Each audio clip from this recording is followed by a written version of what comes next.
Mundo Monday fans. I am thankful that you are here. This Thursday, the people of the United States are finally celebrating their harvest festival, Thanksgiving. Like the other harvest festivals we've discussed this autumn, it's a time for feasting, for sharing our food with others, and for expressing our gratitude to others or through prayer. But there is one small problem about Thanksgiving in the USA. Traditionally, before Thanksgiving, children in preschools and elementary schools are taught all about a supposed first Thanksgiving feast that was shared in colonial days by Puritan pilgrims from England and the Wampanoag people of Massachusetts. Only it's not taught very well. For one thing, there's no such thing as a first Thanksgiving, as you can see from all the other harvest festivals we've talked about.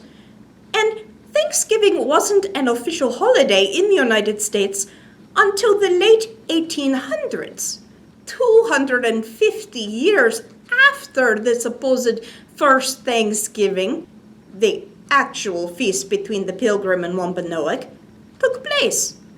For another thing, these lessons ignore the very real problems between the English Pilgrims and the Wampanoag. It wasn't a jolly happy story, and it isn't good history to pretend that it was. Even worse, most of these lessons seem to give no sense of who the actual Wampanoag people were and are, because yes, they do still live in Massachusetts today. Instead, they are lumped together with all the other Native American peoples all over what is now the United States, with bits of cultures all over the place, passed off as being from one culture. This has led to most of the non-native people in the United States growing up believing incorrect things about who the Native Americans were and are. So, to counteract the problems with these traditional first Thanksgiving lessons, November is now Native American Heritage Month to share and highlight actual facts about the history and current issues of North America's indigenous cultures. And that is why we, today, will be sharing a Native American Thanksgiving story. Let's be absolutely clear about this. We don't want to spread any more misinformation about Native Americans and Thanksgiving. This is not a book about the holiday of Thanksgiving. This is a book about giving thanks all year long. Second, this is not a book about the Wampanoag, so don't mix them up. This is a Cherokee book, and the Cherokee were not at the so-called first Thanksgiving. They never interacted with the Pilgrims in Massachusetts at all. They lived much farther south. We've read Cherokee stories before. You might remember the Cherokee lived in southern Appalachia until they were forced to move over to Oklahoma. The Cherokee Nation is one of the largest Native nations currently within the United States, and Cherokee culture is actually one of the best-known Native American cultures as far as any of the cultures are well known. There's something very interesting about the Cherokee language, or Jalage, if you actually say it in Cherokee, that might have something to do with that. See this? There it is. This is the Cherokee syllabary. It's like an alphabet, but instead of each symbol representing a single letter sound, each symbol stands for a whole syllable of sound. So take a look at the title of this book, Otsaliheliga. O-J-Li-He-Li-Ga. Each syllable is one symbol of the word. What is so special about that? is for centuries, Cherokee and most Native American languages were strictly oral. That means everything was passed down through word of mouth. Nothing was written. After the Europeans swarmed in with their paper laws and treaties and other written forms of communication, a Cherokee man named Sequoyah noticed that being able to write words down gave the U.S. government an unfair advantage over the Cherokee. So Sequoyah decided that Cherokee needed their own way to write things down. So he invented this syllabary and started to teach it to others. It spread quickly, and just a few years later, the Cherokee had their own Cherokee newspaper, the Cherokee Phoenix, which still exists nearly 200 years later, though today it is mostly written in English. Now the Cherokee had their own way to record their stories and history that the U.S. government couldn't take away. That's probably helped keep Cherokee culture alive. And this book helps bring a whole year of Cherokee culture to life. And for that, we are grateful. Grateful means the same thing as thankful, right? Mostly. Grateful is a little more deeply thankful. So you could say, oh, thanks, or wado, if you're speaking Jalagi.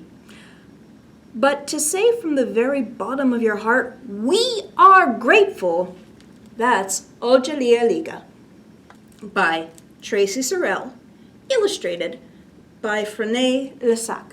Traci Sorell is a Cherokee. She's lived her entire life in the Cherokee Nation in Oklahoma.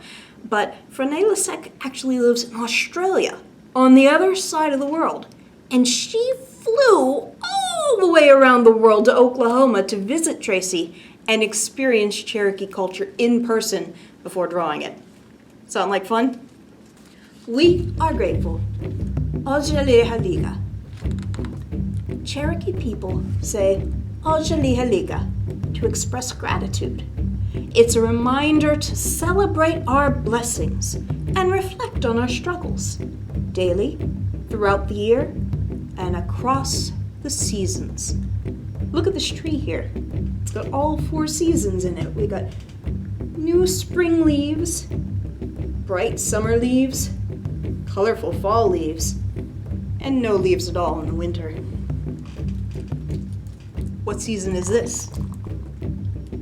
Did you say Uligohiste? If you did, you're speaking Cherokee or Jalagi. Uligohiste, or fall. When cool breezes blow and leaves fall, we say Otsaliheliga. As the shell shakers, look really closely, you can see them around their feet.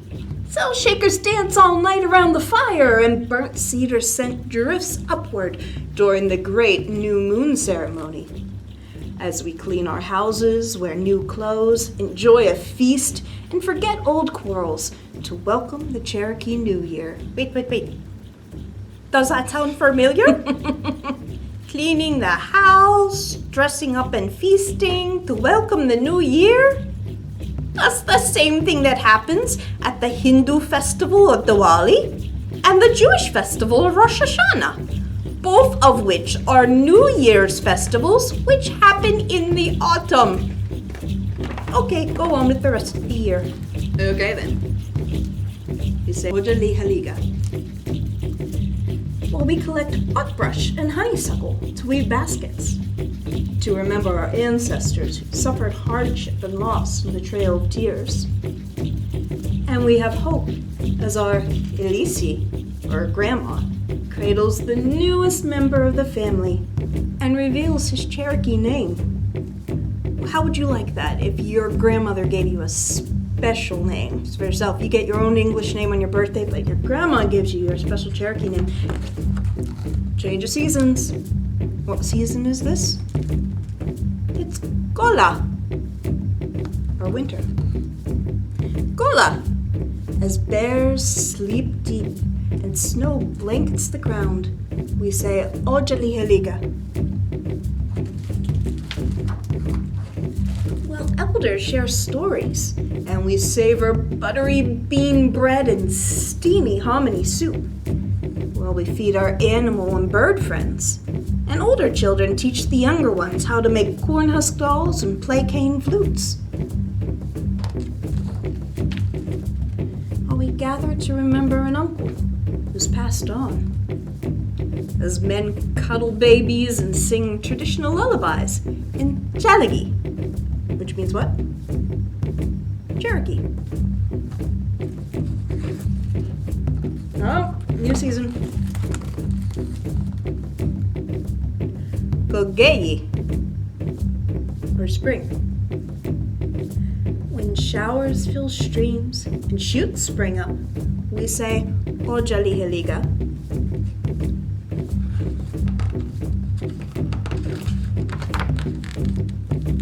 While men sing asking for thunder and lightning's protection of the emerging sprouts that the women tend, as we gather wild onions, spring's first food, and serve them with hen's eggs. So we practice patience to sew pucker-toe moccasins and coil clay to build beautiful pots. As we plant ani, strawberries, and ancestral stories, sweet-smelling reminder not to argue with each other. I have that book in the library too. We should read that one. Remind me when next strawberry season we'll read the Cherokee story of strawberries.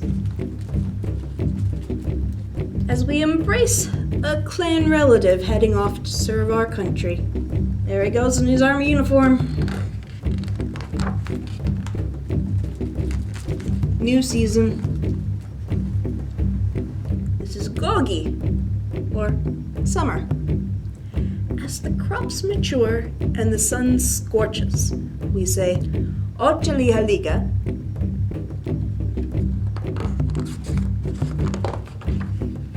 When we grasp our gigs and wade into the cool creek to catch crawdads for supper. You ever eaten a crawdad? It's like a little tiny lobster. As we sink our teeth into the season's first harvest, the green corn ceremony. While we click-clack sticks, chase a small ball, and fling it high at the stickball game pool.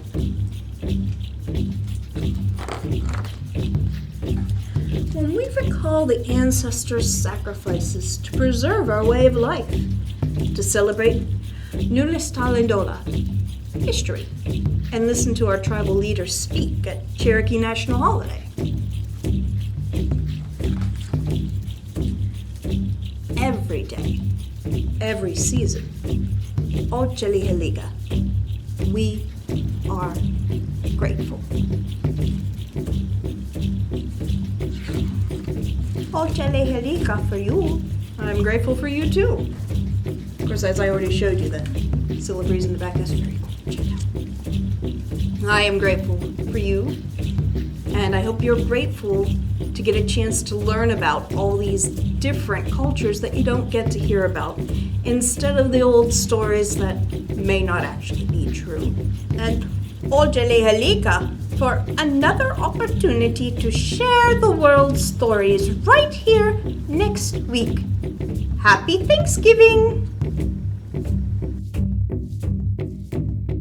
We say Otsaliheliga. We do. We say Otsaliheliga. How many times have I said that now? Otsaliheliga.